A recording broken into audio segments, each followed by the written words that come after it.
Rasulullah diutus oleh Allah, innama bu'istu liutammima makarimal akhlak. Rasul itu diutus untuk menyempurnakan akhlak manusia. Akhlak itu apa, Bu? Tingkah laku yang baik. Rasul itu diutus oleh Allah untuk menyempurnakan akhlak. Itu yang harus digarisbawahi pertama. Makanya dalam Quran surat Al-Ahzab ayat 21, catat baiklah dibuka. Al-Ahzab ayat 21 sebelum Quran surat Yasin. Laqad kana lakum fi Rasulillahi uswatun hasanah. Sesungguhnya ada pada diri Rasul itu contoh-contoh tingkah laku yang baik. Nah, kita sebagai umat Islam pengikut Nabi Muhammad, kalau ingin menjadi orang baik harus mengikuti contoh Nabi. Rasul diutus untuk menyempurnakan akhlak. Gambarannya model ini akhlak tuh, Bu.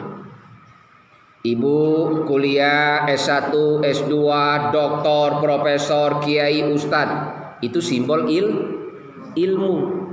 Makanya orang tua bilang semakin banyak belajar diumpamakan semakin banyak makan garam. Jadi orang yang berilmu itu gendam garam, itu simbol. Orang yang berakhlak mulia itu gendum. Nah, kita kasih perumpamaan. Gendum. Kubalik. Kalau ibu membuat bakwan, banyak garam apa banyak gendum? Hah? Banyak apa, Bu? Kalau membuat bakwan banyak gendum apa banyak garam? Banyak gendum. Garam tadi simbol ilmu. Akhlak tingkah laku itu simbolnya gendum. Kalau orang bikin bakwan banyaklah garam daripada gendum, pasti tidak dimakan, Bu. Tidak dimakan. Artinya model ini. Biar ilmu kita tinggi, biar pendidikan kita S1, S2, S3, profesor dan sebagainya, kalau akhlak kita tercela, sama seperti bakwan banyaklah garam daripada gendum. Betul lah, Bu? Dimak kalau dia mau kaji awak berpendidikan tinggi dia berakhlak.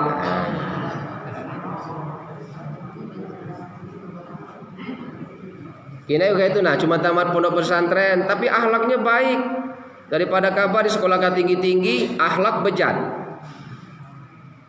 Jadi kalau ada orang yang pendidikannya tinggi, ilmunya sangat luas, tapi akhlak di tengah masyarakat, tingkah lakunya di tengah masyarakat tidak mencerminkan sebagai orang yang berpendidikan tinggi, sama seperti bakwan banyaklah kan dimakan jemur.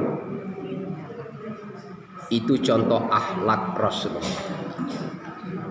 Akhlak Rasulullah. Nah, contoh lagi akhlak Rasulullah. Kenapa Nabi Muhammad itu walaupun usianya cuma 63 tahun tapi pengikutnya sampai akhir zaman.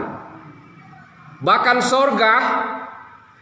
sorga itu tidak akan menerima penghuninya dari pengikut-pengikut Nabi yang lain sebelum umat Muhammad itu masuk sorga kan? Bayangkanlah, Bu. Jadi kalau ibu mengaku umat Muhammad, yakinlah walaupun terakhir tetap masuk surga.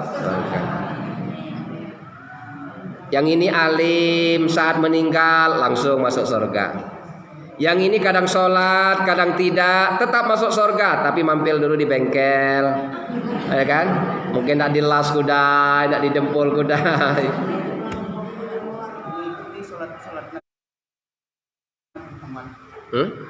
Tentang sholat wajib di waktu, sholat sunat itu ketika ini sholat diampuni. Sholat di waktu itu ketika sholat sunat Nabi Muhammad ketika pun. Ini soalnya ampuni. Sholat kan? Ya. Sholat 5 waktu kita kerjakan, sunat kita kerjakan. Apakah dosa-dosa kita diampuni oleh Allah? Intinya model ini. Innallaha yuhibbul muhsinin. Allah itu mencintai orang-orang yang baik. Artinya setiap kebaikan yang kita lakukan semuanya menjadi ladang ibadah kepada Allah. Al-Baqarah Ali Imran 132 sampai insyaallah 134. Wasari'u ila maghfiratin mir rabbikum wa jannatin arduhas samawati wal ard. Bersegeralah kita untuk memohon dan bertobat kepada Allah, karena orang-orang yang bertobat kepada Allah balasannya disiapkan sorga yang luasnya seluas langit dan bumi. Untuk siapa sorga ini? Uiddat lil muttaqin, untuk orang-orang yang bertakwa. Nah, melaksanakan sholat dan sunnah-sunnah yang lain itu bagian dari perintah takwa. Ya, jadi intinya model ini, Bu. Beribadahlah kepada Allah dengan rasa cinta dan syukur kepada Allah. Itu intinya. Kalau orang beribadah karena takut dengan nerakanya Allah, sebagian para ahli hikmah menjelaskan ibadahnya sia-sia. Kalau orang beribadah karena mengharap surga Allah, juga sia-sia. Tapi orang yang beribadah mengharap ridho Allah, karena dia bersyukur dan cinta kepada Allah, itulah ibadah yang benar-benar ibadah. Kita sering diajarkan doa, Allahumma innaka ridhoka wal jannah wa na'udzubika min sakhatika. Sesungguhnya Allah itu hanya meridhoi surga itu untuk orang-orang yang Allah ridho. Jadi kita berdoa kepada Allah itu mohonlah keridhaan Allah. Jauhkan kita ibadah cuma mengharap surga Allah. Jauhkan kita beribadah itu karena takut dengan nerakanya Allah, tapi hadirkan dalam hati kita beribadah itu karena mengharap ridho, syukur dan cinta kepada Allah. Itulah ibadah yang sesungguhnya. Assalamualaikum warahmatullahi wabarakatuh.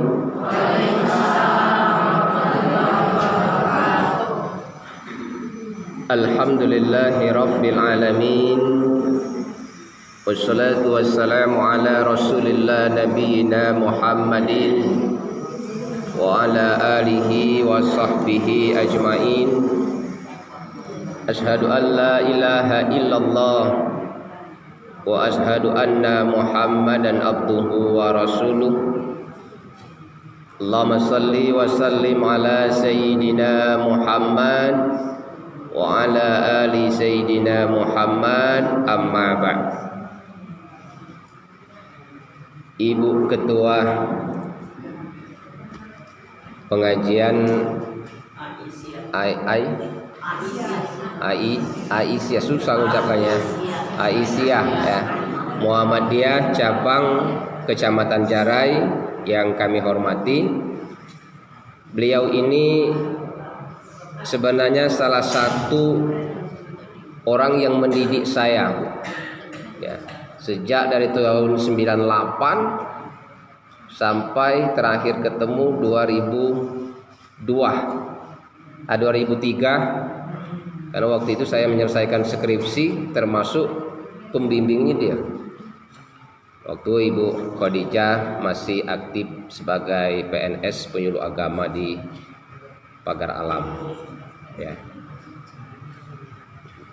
Jadi dulu tahun 2003 saya kebenaran waktu itu ambil studi di Fakultas Dakwah IAIN Palembang, kalau sekarang sudah berubah jadi UIN ya.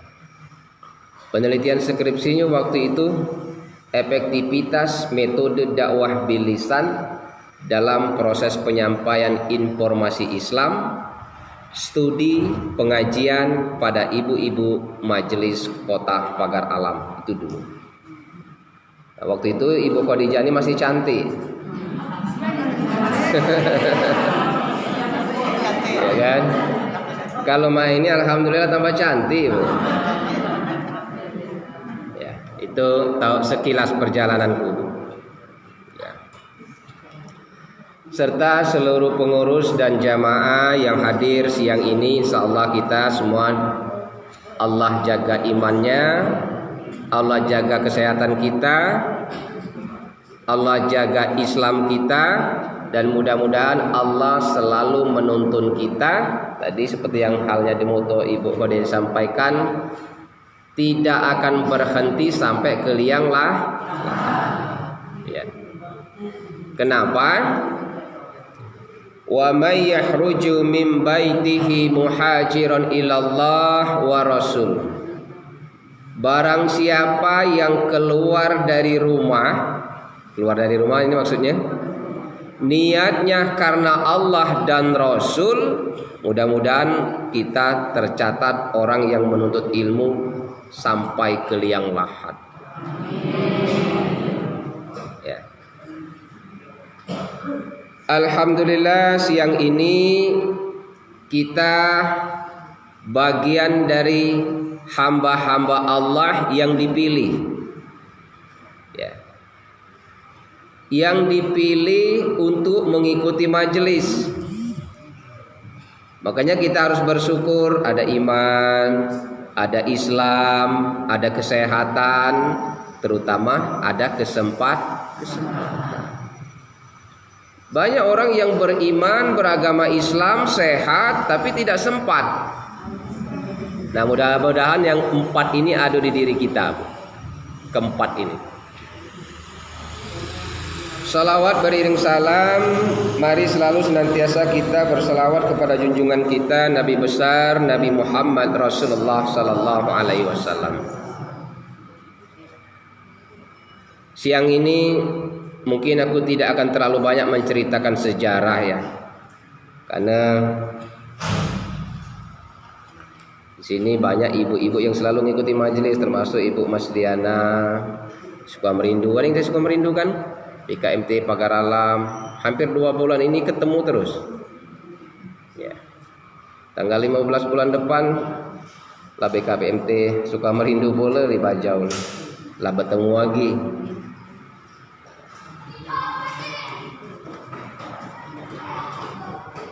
Nah, pada tahun 2003 saya menyelesaikan pendidikan di UI.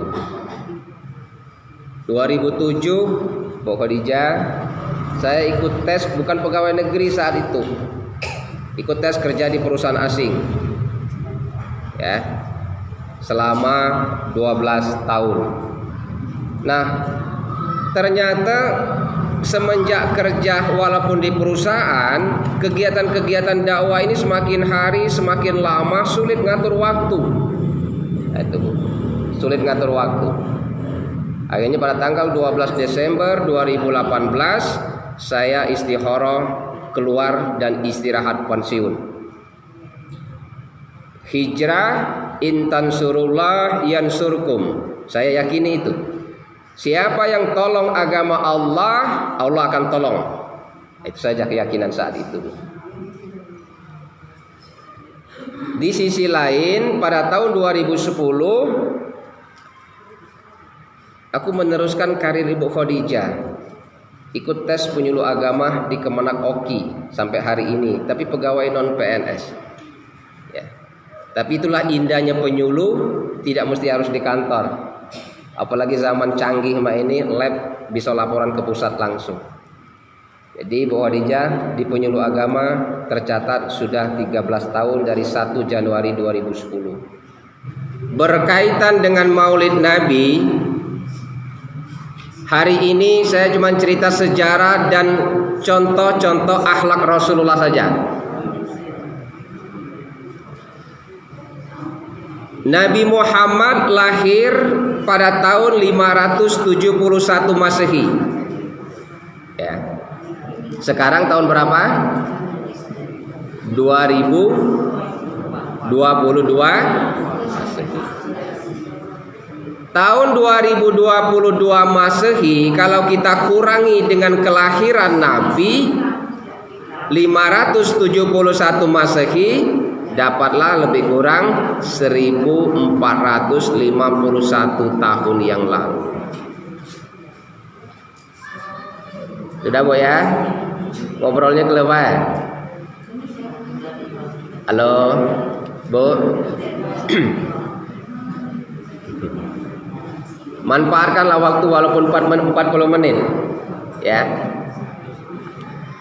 Jadi Nabi Muhammad itu lahir pada tahun 571 Masehi. Nah ini ingati. Sekarang tahun 2022 Masehi. Artinya sudah 1451 tahun yang lalu. Lalamu. Bukan jauhan jaraknya. Umat Islam, nah kita jaraknya termasuk umat Islam yang sangat jauh dapat warisan dari Nabi. Ya Bu ya. Nah kalau bayang ngobrol kalau kita buka tanya jawab. Ya. Antara Arab Saudi dengan Jarai itu jauh apa dekat Bu? Jauh. Tapi kita umat Islam di Jarai masih dapat warisan Rasulullah. Betul apa benar nih? Antara Arab dengan Jarai itu jauh jaraknya. Naik pesawat dari Palembang ke Arab berapa jam Bu Mas? 9 jam. Berapa Bu? 9 jam. Artinya jauh nian antara Arab dengan Jarai. Cuman kita umat Islam ini masih bersyukur dapat warisan ajaran Rasul. Ada yang dapat warisan sholat cuman seminggu sekali, sholat Jumat. Karenalah jauh jaraknya. Ya Bu.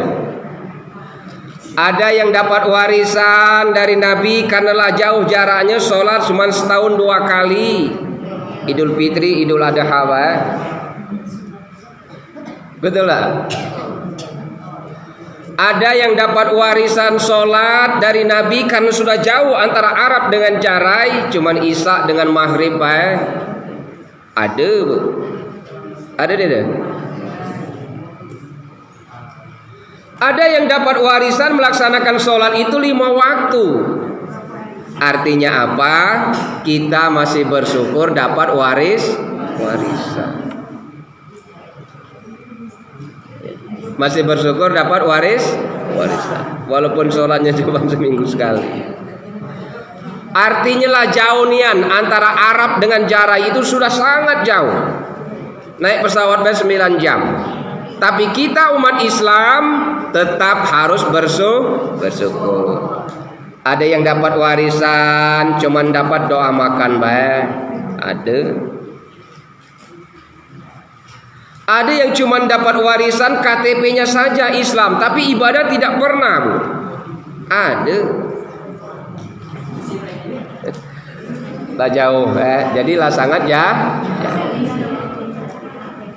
Tapi kita itulah budaya orang Indonesia itu tetap bersyukur.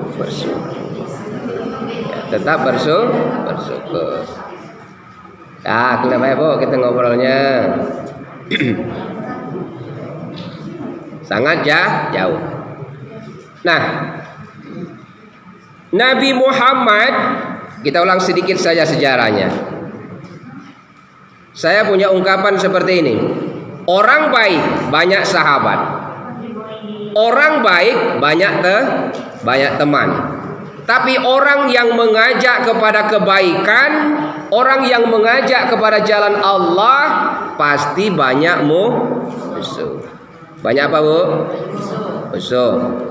Aku tanya, Nabi Muhammad itu sejak anak-anak sampai usia 40 sebelum wahyu turun dikenal orang baik apa orang jahat?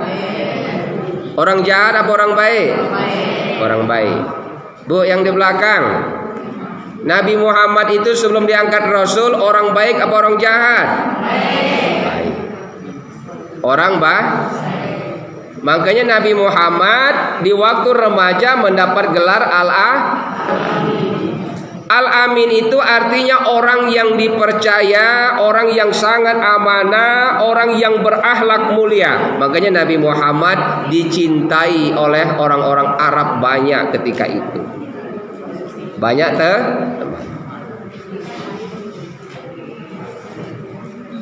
Halo. Istirahatlah kudai, ya. Pasang hati, mata dan telinga. Dalam belajar itu, Bu, ya. Belajar itu ilmunya supaya masuk ada 3 yang harus ibu apa namanya? Ibu jaga. Wasama'ah, pendengaran. Wal afidah, yakini oleh hati. Wal absar, lihat dengan mata zahir dan mata batin. Nah, ini jangan diabaikan kalau lagi belajar. Dengar, dia sanggup baca, dengar. Setelah didengar, diyakin. Ya.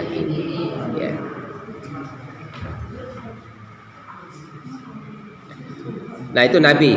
Makanya Nabi ketika dia anak-anak sampai usia 40 sebelum wahyu turun, dia dikenal seorang anak yang berakhlak mulia. Tapi begitu wahyu turun, Rasulullah diperintahkan untuk menyampaikan ajaran Islam, mengajak manusia ke jalan kebenaran, maka siap-siap dapat musuh. Bu, wahyu pertama Quran surat apa? Quran surat apa? Al-Alaq. Wahyu kedua Quran surat apa? Quran surat apa? Wahyu kedua Quran surat Al-Mudatsir ayat 1 sampai 7. Wahyu ketiga turun Quran surat Al-Maidah ayat 3 ya, Bu Khadijah ya. Wahyu yang terakhir turun Al-Baqarah 281. Nah, ingat itu. Sedikit saja sejarah yang saya uraikan. Wahyu pertama Al-Alaq. Wahyu kedua Al-Mudatsir ayat 1 sampai 7. Wahyu ketiga Al-Maidah ketika Rasulullah haji wada. Dan wahyu yang terakhir turun Al-Baqarah 281 insyaallah. Nah, kalau dibuka lah itu. Dah ya. Rasulullah Nabi Muhammad sallallahu alaihi wasallam begitu dia menerima wahyu, artinya diperintahkan untuk menyampaikan ajaran agama Allah, mulai banyak dapat musuh.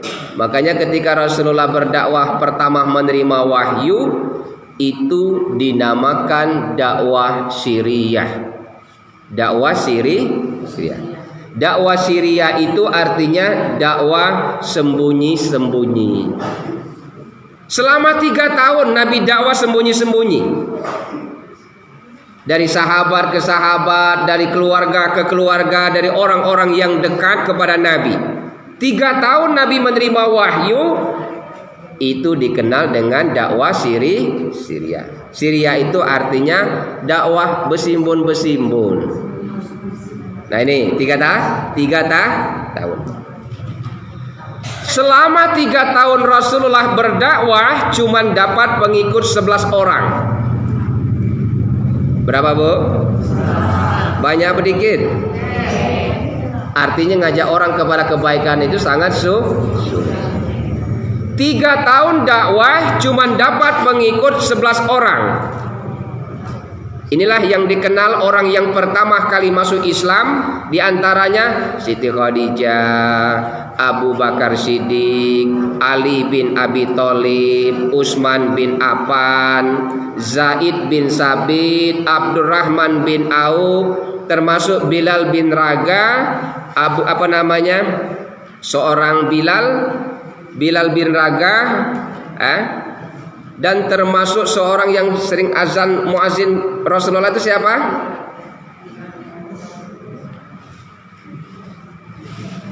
Seorang Bilal. Waragah bin Naufal, seorang pendeta Nasrani tempat Siti Khadijah bertanya ketika Rasulullah menerima wahyu. Nah, orang-orang ini dikenal adalah orang yang pertama kali masuk Islam selama 3 tahun. Coba ibu bayangkan, mengajak orang kepada kebaikan, artinya mengajak orang kepada surga, kepada jalan Allah itu memang sulit. Rasulullah 3 tahun cuma dapat pengikut 11 orang. Kita lah berapa tahun berdiri bu majelis ini? Berapa tahun? Lah berapa tahun? Dua?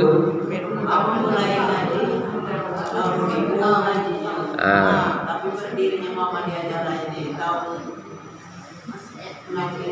ya, yang aktifnya setelah Covid lah ya, setelah Covid. Nah kita hitung cuman berapa yang hadir. Paling banter 10, paling sekitar 30 orang. Artinya mengajak orang kepada kebaikan itu memang itu Rasul. Kita pindah Nabi Nuh alaihissalam. Ini pengantar saja. Nabi Nuh alaihissalam usianya 950 tahun. Berapa usianya? Umurnya sangat tua Nabi Nuh setelah Nabi Adam. Nabi Nuh itu 950 tahun usianya. Dari 950 tahun 800 tahun berdakwah. Bayangkan 800 tahun. Selama 800 tahun berdakwah cuman dapat pengikut 80 orang. Nah, renung kalah. Berat ngajak orang kepada jalan Allah itu memang sulit. Ya, memang berat. 800 tahun berdakwah cuman dapat pengikut 80 orang. Itu Nabi. Artinya memang mengajarkan orang ke jalan Allah, di jalan Allah itu sangat sulit. Ya. Karena kita ini, kenapa ilmu itu sangat sulit masuk? Banyaklah yang mencemooh daripada nak ngikut. Betul tak? Kang apa kita pengajian, ya kan? Kamu masih galak ngomong kajimu di kaki 5. Itu nyanyian setan. Jadi nyanyian setan itu harus kita kenal, Bu. Nyanyian setan menjerumuskan manusia itu memang luar biasa. Baru berniat nak ikut pengajian, ada halangan untuk mengganggu supaya batal kita ikut majelis. Itu nyanyian setan. Baru berniat nak sholat berjamaah di masjid, sibuk, laki tadi minta berkah kopi lah, ini itulah, masuk lewat suami. Baru nak sholat berjamaah subuh di masjid, ada halangan dibuat oleh setan supaya kita tidak sholat. Jadi kenali itu. Ma'asyiral muslimin, ibu-ibu yang insyaallah dimuliakan Allah Subhanahu wa taala. Itu perjuangan dakwah Rasul. Maulid Nabi Muhammad sallallahu alaihi wasallam harus dipahami maknanya. Seringkali kita berkata Maulid Nabi. Seringkali juga berkata Maulud Nabi. Mana yang nak kita pakai ini? Maulid apa Maulud? Kami nak maulutan malam ini. Kalau maulid dalam bahasa kita waktu Rasulullah atau waktu bayi dilahirkan, itu maulid. Artinya hari Senin 12 Rabiul Awal tahun Gajah, itu maulid namanya. Kalau maulud bayi yang dilahirkan, bayinya, ya, itu tentang maulud. Jadi maulid waktu, maulud bayi yang lahir. Itu harus dipahami. Seperti yang Ibu Ketua sampaikan tadi, maulid atau maulud Nabi yang sering kita ingati setiap tahun itu jangan dipahami di dusun kami laude maulutan, di sini pengajian maul pula, aku tidak ngiring lagi. Bukan itu yang kita pahami, Ibu. Maulid Nabi atau maulud Nabi itu yang harus kita ambil hikmah dan pelajaran supaya kita mengenal sejarah Rasulullah. Kalau tidak melalui maulid, rasanya sangat sulit diceritakan tentang sejarah Rasul. Aku nelpon Ibu Khadijah, Bu, apa materinya? Maulid. Ya. Tapi Ustaz sedikit banyak jangan membahas tentang khilafiyah. Saya sangat paham. Sedikit aku gambarkan, tapi ini bukan khilafiyah, tapi harus kita pahami saja. Di akhir-akhir sekarang ada sebuah gerakan kelompok bahwa maulid Nabi itu sesat, bid'ah, Isra wal Mi'raj itu sesat, bid'ah, tidak ada dalam ajaran Rasul. Ada tak, Bu? Ada tidak? Ya, harus kita pahami. Nah, kalau Ibu berpikir dewe, apa hikmah maulid yang kita pahami? Siti Aminah, ibunya Rasulullah, itu saat ketika dia hamil muda, suaminya Abdullah meninggal. Siapa nama ibu Nabi? Bu? Siti? Suami Siti Aminah? Abdullah. Pamannya Rasul siapa? Abu Thalib. Kakeknya Rasul siapa? Abdul Muthalib. Nah, ini dapat tak ilmunya kalau tidak maulid? Dapat tak? Ya. Ibu Rasulullah itu Siti Aminah ketika dia hamil muda, ayahnya atau suaminya Abdullah itu meninggal. Meninggal. Artinya Siti Aminah ini tadi ketika dia hamil muda tidak ada suami lagi. Saudara kandung dari Abdullah, suami Siti Aminah, di samping siapa tadi pamannya? Di samping Abu Thalib ada seorang saudara lagi, namanya Abu apa?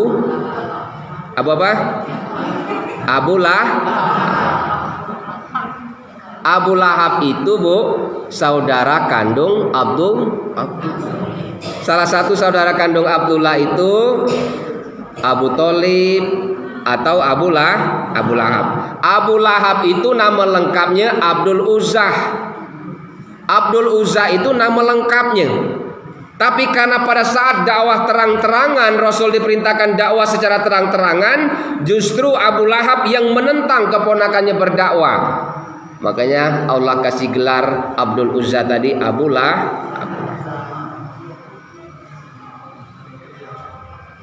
Ketika Rasulullah masih dalam kandungan, Siti Aminah tadi hamil, karena suaminya Abdullah, saudara sepupu, saudara kandung dari Abu Lahab ini meninggal. Abu Lahab itu ibarat bahasa kita sangat gembira, ya, bergembira kalau seandainya Siti Aminah ini melahirkan anak laki-laki. Artinya ada pengganti Abdullah. Pada saat Siti Aminah hamil, budaya orang Arab ada namanya seorang budak. Budak itu kalau bahasa kita pembantu. Abu Lahab punya seorang budak namanya Suaibah. Dia titip dengan Suaibah. Suaibah rawat Siti Aminah ini baik-baik, namanya hamil. Ya, dijaga bayi tadi. Rawat Siti Aminah baik-baik karena dia sedang hamil, dan nanti laporkan kepadaku, kata Abu Lahab. Kalau seandainya Siti Aminah ini melahirkan anak perempuan, kubur hidup-hidup. Kubur hidup, kejam orang Arab itu. Makanya para nabi turun di Tapi kalau seandainya Siti Aminah ini melahirkan seorang bayi laki-laki, begitu gembiranya Abu Lahab itu. Karena dia merasa ada garis keturunan dari Abdullah, saudaranya yang meninggal, lahir kembali. Karena gembiranya Abu Lahab, Siti Aminah melahirkan seorang bayi laki-laki.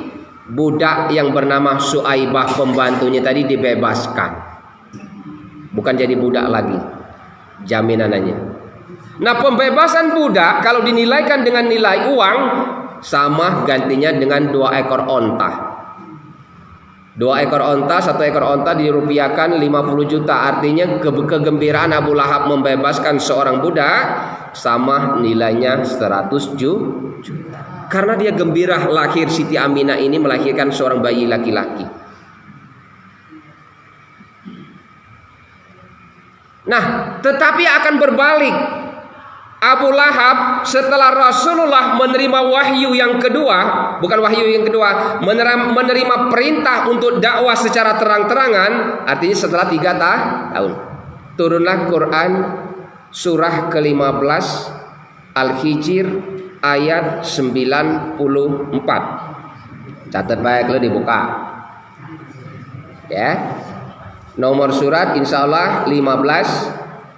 Nama surat Al-Hijr ayat 94.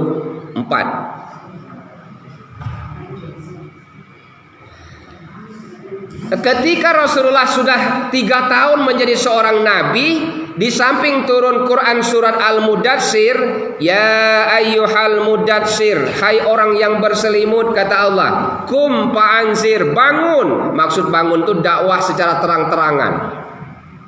Ini perjalanan dakwah Nabi. Perintah ini dinamakan dalam kajian tafsir tafsirul ayat bil ayat. Jadi Quran surat Al-Mudatsir ayat 1 sampai 7 ini juga ditegaskan melalui Quran surat Al-Hijr ayat 94. Apa bunyinya Quran surat Al-Hijr ayat 94? Fasda bima tu'maru wa a'rid 'anil musyrikin. Muhammad, sampaikanlah ajaran Islam itu terang-terangan, jangan lagi sembunyi-sembunyi. Nah, ini, jangan lagi sembunyi-sembunyi. Dan berpalinglah dari orang-orang kafir. Maksudnya siapapun yang menghalangi jangan hiraukan. Setelah Rasulullah diperintahkan untuk menyampaikan dakwah secara terang-terangan, kalau dulu saat Rasulullah lahir justru Abu Lahab yang sangat bergembira, tetapi begitu Rasulullah diangkat menjadi seorang nabi, Abu Lahab orang yang menentang pertama kali melawan Nabi. Bayangkan, keluarganya sendiri. Jadi Bu, mohon maaf, kalau di dalam keluarga misalnya lahir seorang kiai, seorang ustadz, tiba-tiba keluarganya itu yang banyak bertolak belakang dengan ajaran agama, memang metode dakwah seperti itu. Ya. Aku ini ingin lahir sebagai seorang ustadz. Misalnya bapakku kiai, ndungku ustazah, deng bradengku ustadz galau, kepengen. Tapi Allah itu punya rencana lain. Makanya turunlah ayat, ya ayyuhallazina amanu qu anfusakum wa ahlikum nara. Hai orang-orang yang beriman, jaga istri dan anakmu dari siksaan api neraka. Artinya dakwah itu memang harus dimulai, tantangannya dari keluarga. Betul lah Pak Khadijah ya? Tantangannya model macam itu.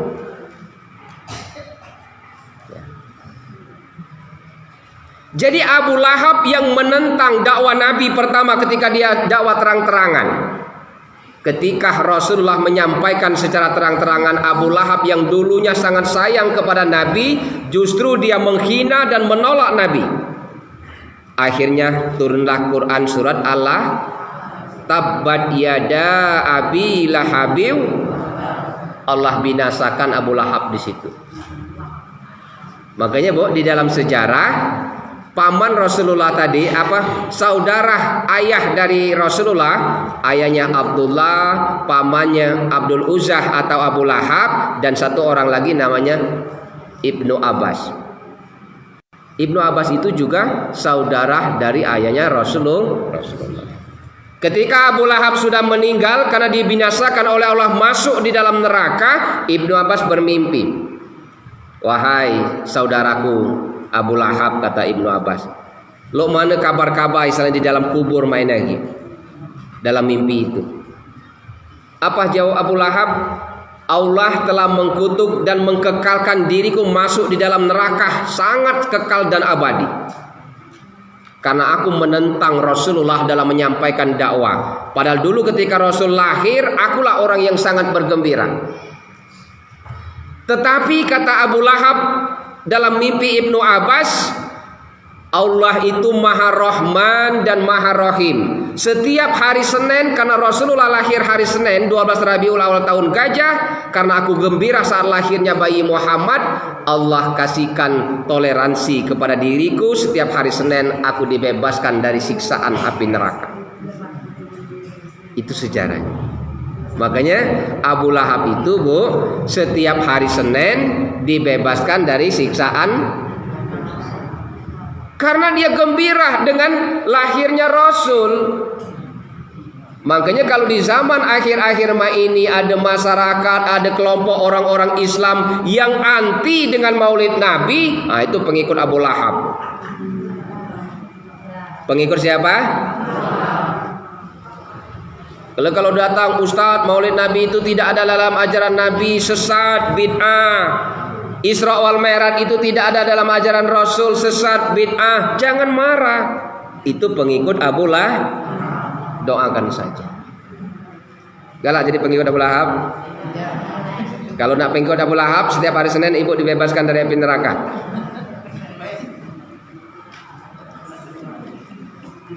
Nah, masih panjang. Itu sejarah maulid Nabi. Kalau kita berbicara kapan maulid Nabi itu dilaksanakan, pendekatan sejarah banyak. Ada yang menjelaskan pada tahun abad kedua Hijriah, ada yang menjelaskan pada tahun 361 Hijriah. Jadi banyak. Tapi tujuan maulid Nabi itu adalah mengambil sebuah hikmah pelajaran supaya kita mencintai dan mengenal sosok perjuangan Rasulullah. Paham ya? Nah, itu yang pertama. Yang kedua, Rasulullah diutus oleh Allah, innama bu'istu liutammimma makarimal akhlak. Rasul itu diutus untuk menyempurnakan akhlak manusia. Akhlak itu apa, Bu? Tingkah laku yang baik. Rasul itu diutus oleh Allah untuk menyempurnakan akhlak. Itu yang harus digarisbawahi pertama. Makanya dalam Quran surat Al-Ahzab ayat 21, catat baiklah dibuka. Al-Ahzab ayat 21 sebelum Quran surat Yasin. Laqad kana lakum fi Rasulillahi uswatun hasanah. Sesungguhnya ada pada diri Rasul itu contoh-contoh tingkah laku yang baik. Nah, kita sebagai umat Islam pengikut Nabi Muhammad, kalau ingin menjadi orang baik harus mengikuti contoh Nabi. Rasul diutus untuk menyempurnakan akhlak. Gambarannya model ini akhlak tubuh. Ibu kuliah S1, S2, doktor, profesor, kiai, ustadz, itu simbol ilmu. Makanya orang tua bilang semakin banyak belajar diumpamakan semakin banyak makan garam. Jadi orang yang berilmu itu adalah garam, itu simbol. Orang yang berakhlak mulia itu gendum. Nah, kita kasih perumpamaan. Gendum. Kubalik. Kalau ibu membuat bakwan, banyak garam apa banyak gendum? Hah? Banyak apa, Bu? Kalau membuat bakwan, banyak gendum apa banyak garam? Banyak gendum. Garam tadi simbol ilmu. Akhlak tingkah laku itu simbolnya gendum. Kalau orang bikin bakwan banyaklah garam daripada gendum, pasti tidak dimakan, Bu. Tidak dimakan. Artinya model ini. Biar ilmu kita tinggi, Biar pendidikan kita S1, S2, S3, profesor dan sebagainya, kalau akhlak kita tercela, sama seperti bakwan banyaklah garam daripada gendum. Betul lah, Bu? Dimak kalau dia mau gaji mau awak berpendidikan tinggi dia berakhlak.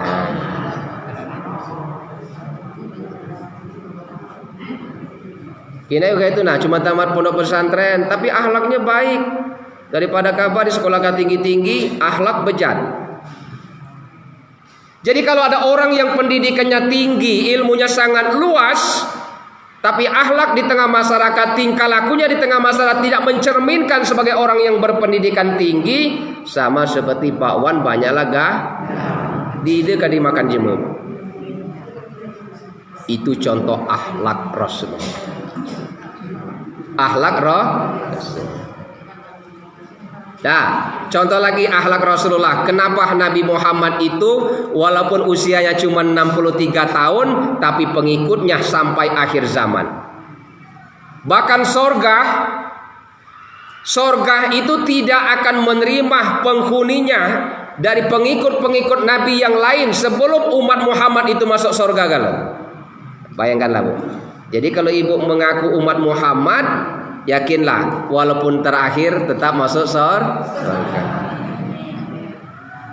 Yang ini alim saat meninggal langsung masuk surga. Yang ini kadang sholat, kadang tidak, tetap masuk surga, tapi mampir dulu di bengkel, ya kan? Mungkin tidak dilas kuda, tidak didempul kuda. Karena surga tidak menerima mobil yang buruk, yang bagus sekali. Tapi semua pada akhirnya mendapat syafaat Rasulullah. Ya, itu akhlak Rasul. Waktu aku dakwah di Tanjung Menang kemari tentang Maulid Nabi, aku pikir anak itu masih anak-anak, ya. Tapi pertanyaannya sangat luar biasa. Dia bertanya model ini, Ustadz, Nabi Muhammad itu kan seorang Rasul, betul. Seorang Nabi, iya. Dan juga Nabi Muhammad itu sebagai seorang raja. Betul lah, Bu? Jadi Nabi Muhammad itu raja, iya. Rasul, iya. Nabi juga, iya. Dia bertanya model ini, Bu, raja itu miskin apa kaya? Kira-kira. Kalau raja miskin apa kaya? Jangankan raja, baru dipilih jadi anggota dewan dilantik, pagilah berganti mobil. Itu gambaran artinya kaya. Ya. Jadi pertanyaannya Ustadz, kalau Nabi Muhammad itu sebagai seorang raja, lalu kenapa Nabi itu miskin? Nah, tuh. Rasulullah itu miskin. Makanya di dalam pendekatan sejarah ada yang mengumpamakan Rasul ketika dia diangkat menjadi nabi pernah karena lapar mengikat batu dengan kain. Makanya kita ngikut-ngikut kalau lapar nyelipkan batu di pinggang. Ya kan? Tapi Nabi begitu dia sebelum diangkat menjadi seorang Rasul, dia dikenal orang kaya. Dia minang Siti Khadijah itu 20 ekor onta. Bayangkan oleh ibu, dinilaikan rupiah 1 miliar duitnya. Artinya kaya. Tapi begitu dia diangkat menjadi seorang Rasul, Nabi miskin. Lalu Ustadz, kalau Nabi Muhammad itu raja, kenapa miskin? Nah, itulah kelebihan Nabi Muhammad, Bu. Jadi Nabi Muhammad itu basarun kallah la basari, manusia tapi beda dengan manusia yang lain. Nah, itu Nabi Muhammad. Kalau ditanya kenapa Nabi beda, karena Nabi Muhammad basarun kallah la basari, manusia tapi beda dengan manusia yang lain. Apa ini bedanya? Contoh, Nabi itu walaupun dia sebagai seorang raja, seorang pemimpin, seorang rasul, dia berdoa kepada Allah, ya Allah, andaikan umatku kenyang, akulah orang yang terakhir kali merasakan kenyang. Andaikan umatku lapar, akulah orang yang pertama kali merasakan lapar. Ada tidak pemimpin yang berdoa model itu? Makanya Rasul miskin. Ya, itu satu. Yang kedua, ada 3 doa Nabi yang insya Allah umatnya termasuk kita yang tidak akan sanggup mengikutinya. Doa Nabi itu 3, Bu. Dia berdoa kepada Allah, ya Allah, jadikan hidupku ini menjadi orang yang miskin supaya aku ingat kepadamu. Wafatkan akhir hayatku ya Allah dalam keadaan miskin supaya tidak banyak pertanyaan di hari kiamat nanti. Dan bangkitkan aku di hari kiamat nanti berkumpul bersama orang-orang yang miskin. Bayangkan. Jadi itulah makanya Nabi Muhammad itu dicintai oleh umatnya sampai akhir zaman, menjadi contoh dalam kehidupan. Karena Rasulullah dia berdoa kepada Allah bukan minta kekayaan. Kita zaman ini lagi, Bu. Ibu-ibu, bapak-bapak, anak-anak kalau datang ke kiai, datang ke ustadz, datang kepada orang alim, minta doakan, doa yang minta doakan selalu minta urusan dunia. Betul lah? Pak Ustadz, tolong kasih amalan anakku ini nang ikut tes pegawai negeri, lu mana mang kepacak lulus. Itu dunia. Pak Ustadz, ada tidak amalan supaya padi lebat, warung rami. Itu dunia. Kalau datang kepada kiai itu tidak pernah dia berdoa untuk minta untuk akhirat. Jarang kita temukan, Pak Kiai, apalah amalan supaya anakku ini bisa menjadi seorang penghafal Quran, bisa menjadi anak yang soleh dan soleha. Jarang model itu, Bu. Ya. Tapi itulah Allah. Allah itu maha pengasih dan maha penyayang. Allah itu maha pengasih dan maha penyayang, Bu. Makanya deh diawali dengan kalimat Bismillahirrahmanirrahim. Allah itu maha pengasih untuk semua makhluk. Terlepas dia Islam, terlepas dia beriman, terlepas dia kafir, terlepas makhluk yang lain. Karena Allah maha pengasih, semua rezeki dikasih oleh Allah. Kalau Allah maha penyayang itu hanya Allah berikan kepada orang Islam yang beriman saja, Bu. Itu bedanya. Makanya ada pertanyaan, karena Allah maha pengasih dan maha penyayang, semua makhluk yang berdoa rezekinya dikabulkan oleh Allah, Bu. Karena Allah maha pengasih. Contoh, ibu nyekolahkan anak kedokteran. Kalau dapat gelar dokter, pintar dah, Bu? Pintar dah kira-kira? Kalau dulu kan kita sekolahlah ngambil kedokteran supaya pintar. Sekolahlah ngambil insinyur, itu orang-orang pintar. Dokter, kapan dia habis wisuda, buka praktek, buka klinik. Misalnya, dari jam 4 sampai jam 8 malam. Dari jam 4 sampai jam 8 malam tidak ada pasien orang sakit berobat. Dia berdoa kepada Allah, ya Allah, kenapa tidak ada orang sakit hari ini? Betul lah? Betul lah? Tapi karena Allah maha pengasih, ada saja orang yang sakit berobat. Inilah yang dikatakan di balik musibah pasti ada hikmah. Jadi kalau kita sakit harus disyukuri, Bu. Kalau kita tidak sakit, toko apotik tidak dapat rezeki, dokter disekolahkan pintar-pintar tidak dapat rezeki. Jadi sakit itu Allah tegur kita, mungkin kita kurang infak dan sedekah. Dari jam 4 sampai jam 8 malam buka praktek, tidak ada orang yang berobat, pasti dia berdoa, ya Allah, kenapa tidak ada orang sakit hari ini? Tetap Allah. Contoh lagi, Allah itu maha pengasih. Penggali kubur. Inilah di Palembang. Penggali kubur itu dari pagi sampai sore nunggu, Bu. Selalu berdoa, ya Allah, semoga ada orang yang mati hari ini. Ya kan? Betul tak? Inilah di Nagasuwida Pelaju itu. Ya, berebut dari pagi sampai sore karena janji Allah, innallaha la rizquha Allahu yarzuquha wa huwas samiul alim. Seluruh makhluk hidup yang ada di alam yang Allah ciptakan, semua rezekinya telah diatur oleh Allah. Penggali kubur dari pagi sampai sore, dia selalu berdoa kepada Allah, ya Allah semoga ada orang yang mati hari ini. Ya. Kalau dokter tadi orang yang sakit, ada saja orang yang mati karena Allah kasih rezeki.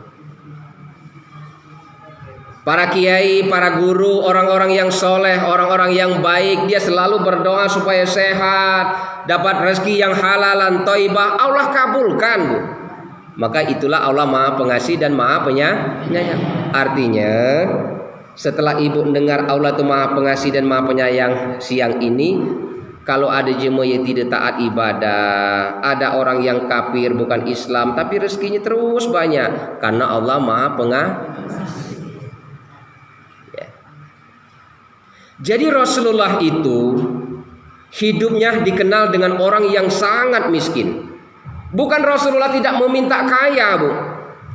Rasulullah itu kaya, kalau dia berdoa, doa Nabi itu semuanya diijabah oleh Allah. Contoh, Siti Khadijah ketika sebelum menikah dengan Rasul kaya apa miskin? Khadijah itu dikenal seorang saudagar pedagang yang kaya. Kalau dihitung kekayaannya hampir sepertiga kota Arab itu bisa dia beli, Bu. Karena kaya Khadijah. Tapi begitu menikah dengan Rasulullah, Rasul diangkat menjadi seorang nabi, habis harta kekayaan Khadijah ini untuk berdakwah. Begitu habis, karena melihat Nabi berdakwah ini banyak dihina, banyak dilempari kotoran onta, banyak dilempari oleh kerikil-kerikil tajam, yang bahkan Rasul harus hijrah dari Madinah ke Mekah. Siti Khadijah tadi manusia apa malaikat? Manusia. Karena Khadijah ini manusia, duitnya lah banyak habis untuk berdakwah, ada perasaan seolah-olah kesel, bahasa gitunya kan, putus asa. Dia ngomong dengan suaminya Muhammad, ya Rasulullah, hartaku sudah habis untuk berdakwah di jalan Allah. Harta sudah miskin. Tapi yang kita ajak untuk berdakwah, yang kita ajak umatmu untuk kembali ke jalan Allah itu bukan malah menerima, tapi kebanyakan yang menghina bahkan melempar sampai harus hijrah meninggalkan kota Mekah ke Madinah. Kesal, istrinya tadi duit banyak habis, hasil dia beri. Nah kira-kira itu lah. Rasulullah tahu maksud hati istrinya Khadijah. Akhirnya Khadijah ini diajak oleh Rasulullah ke sebuah bukit. Ya. Pada saat di bukit, dipeganglah Khadijah ini tangannya. Rasul berdoa kepada Allah, ya Rabb, jadikan semua bukit ini menjadi emas. Atas izin Allah, bukit menjadi emas. Artinya kalau Rasulullah itu ingin berdoa menjadi orang kaya, sangat kaya. Ketika Rasulullah berdoa kepada Allah, bukit jadi emas, Khadijah terperanjat kaget. Dia berkata kepada Rasul, ya Rasul, untuk apa bukit emas ini? Apa jawab Rasulullah? Ambillah sebagai pengganti hartamu yang habis dalam berjuang mendukung suamimu berdakwah. Sebagai pengganti. Tapi mulai hari ini kata Nabi, kau kuceraikan. Nah, ibu milih mana kira-kira? Milih mana? Diceraikah apa milih gunung emas tadi? Mikir panjang Khadijah, bahasa anak muda. Ya Rasulullah, apa artinya intan permata dan emas tanpa kau di sisiku? Itu sayang artinya. Nah, keimanan Khadijah sudah diuji oleh Allah. Turunlah ayat, am hasibatum an tadkhulul jannah walamma ya'lamillahu allazina jahadu fi sabilillah.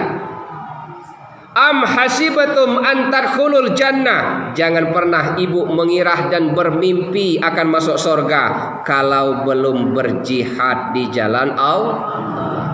Jihad itu luas, punya harta, berinfak dan bersedekah di jalan Allah. Punya ilmu, berbagi dengan orang yang awam. Kalau jadi seorang pemimpin yang amanah, itu bagian dari jihad. Bagian dari jihad. Jadi artinya Rasulullah itu kalau dia ingin berdoa jadi orang kaya, akan jadi orang yang kaya. Tapi Rasul tidak pernah dia bermimpi berniat menjadi orang yang kaya. Makanya Khadijah itu di dalam Islam dia tercatat wanita yang pertama kali beriman kepada Rasul. Artinya seorang wanita yang pertama masuk Islam, Khadijah. Dan seorang wanita pertama yang masuk di dalam surganya Allah. Kenapa? Karena dia sanggup mengorbankan hartanya di jalan Allah. Yang lebih menyedihkan seperti ini, ketika detik-detik Siti Khadijah akan wafat, Khadijah memanggil putrinya Siti Fatimah Az-Zahra, "Wahai putriku, sampaikan kepada suamiku, ayahmu Rasulullah, andaikan ibu meninggal, titip pesan kepada Rasulullah, pinjam sorbannya untuk menutupi jasadku aku mati nanti." Artinya dek beliagi kekayaan tuh. Andaikan aku meninggal, kata Khadijah, sampaikan kepada ayahmu Muhammad, pinjam sorbannya untuk menutup jasadku. Lah miskin dia. Tapi Allah berkehendak lain. Ketika Siti Khadijah wafat, malaikat Jibril dipanggil oleh Allah. "Jibril, kau turun ke dunia, bawa kain putih ini. Kain putih ini satu untuk Khadijah dan satunya untuk cucunya Hasan dan Husain yang suatu saat meninggal di padang Karbala." Jadi satu-satunya makhluk yang kain putihnya dari Allah adalah Khadijah. Sanggup bu? Sanggup dah? Kalau kita sibuk ngejar kehidupan dunia ini siang malam, sibuk mengumpulkan harta, sibuk mengejar dunia, pada akhirnya kita meninggal dunia. Renungkanlah itu. Itu contoh akhlak Rasulullah. Satu lagi contoh akhlak Rasul. Kenapa Nabi Muhammad itu dikenal seorang yang sangat mulia? Ketika Rasulullah masih hidup di Madinah, ada seseorang yang buta, pengamen buta, seorang Yahudi yang ngamen di pasar di Madinah. Seorang pengamen Yahudi kafir buta ngamen di pasar. Setiap pagi Rasulullah minta buat keibatan nasi, ibarat bahasa kita. Kapan pagi datang Rasul minta nasi, sebelum disuapi dialus-alus kalau kita ngenjok bayi. Disuapilah Yahudi yang miskin tadi, pengemis yang buta tadi. Habis disuapin, Yahudi ini tadi selalu berpidato kalau ada orang lewat. Wahai penghuni pasar, ibarat kita jemaah lewat, jangan percaya kepada Muhammad, dia seorang pembohong. Padahal yang ngejok makan tadi roh. Hari kedua disuapi lagi oleh Nabi, dihaluskan makanannya. Pidato lagi Yahudi lah ini, jangan percaya kepada Rasulullah, dia seorang pendusta. Rasul senyum sambil menyuap. Suatu saat Rasulullah meninggal, artinya tidak ada orang yang memberi makan pengemis Yahudi yang buta ini tadi setiap pagi. Abu Bakar sebagai seorang mertua, sebagai seorang yang sahabat yang sangat dekat, ketika Rasulullah meninggal, dia datang kepada putrinya. Maaf, bukan Siti Fatimah Az-Zahra tadi, kepada istrinya Aisyah, maksudnya dibungkus. Dia datang kepada Aisyah, "Wahai Aisyah, adakah amalan Rasulullah yang belum kuikuti sampai hari ini?" kata Abu Bakar. Jawab Aisyah, istri Rasulullah dan juga anak kandung Abu Bakar, "Wahai ayahku Abu Bakar, ada satu amalan Rasulullah yang belum ayah ikuti." Apa itu? Rasulullah setiap pagi menyuapi seorang pengemis yang buta Yahudi di pasar. Itu yang belum Abu Bakar ikuti. Akhirnya praktekannya, datangilah pula Yahudi yang buta ini tadi. Kalau Rasulullah sebelum makan dilembutkan, baru disuapin. Abu Bakar tidak tahu ilmu itu. Begitu batak nasi, langsung disuapi keras-keras tulang. Apa jawab Yahudi tadi? Kamu bukan orang yang biasa yang memberi aku makan. Apa jawab Abu Bakar? Kalau orang yang biasa yang memberi aku makan, dia selalu melembutkan nasi sebelum disuapkan kepada diriku. Apa jawab Abu Bakar? Saya adalah Abu Bakar, sahabat dekat, orang yang selama ini yang selalu memberi dirimu makan. Yahudi ini tadi bertanya kepada Abu Bakar, siapa orang yang selama ini yang selalu memberiku makan? Dialah Rasulullah Muhammad yang selalu kau caci maki dan kau hina. Bayangkan. Nangislah Yahudi yang buta ini tadi. Padahal dulu ketika disuapi Nabi pidato, Muhammad itu pendusta, Muhammad itu pembohong, jangan diikuti. Ketika disebutkan oleh Abu Bakar bahwa orang yang menyuapi selama ini adalah Muhammad Rasulullah yang selalu kau hina, tersentak hatinya, mencucurkan air mata penyesalan. Dan ketika itulah hidayah Allah turunkan. Dia berikhlar di depan Abu Bakar, mulai hari ini wahai Abu Bakar, asyhadu alla ilaha illallah wa anna Muhammadar Rasulullah. Karena akhlak. Jadi pepatah orang yang berpendidikan di rumah-rumah sekolah sering ditulis, 1000 nasihat lebih baik dari 1 contoh perilaku yang baik. Betul lah Bu? Kalau dibuat tulisan, 1000 nasihat lebih baik dari 1 contoh perbuatan yang baik. Itulah yang dilakukan Rasulullah.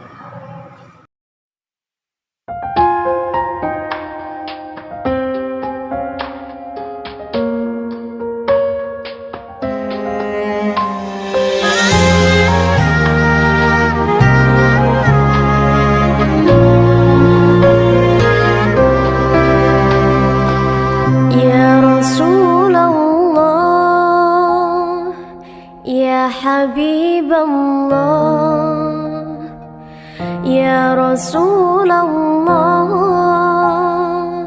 يا حبيب الله محمد ابن عبد الله محمد ابن عبد الله محمد ابن عبد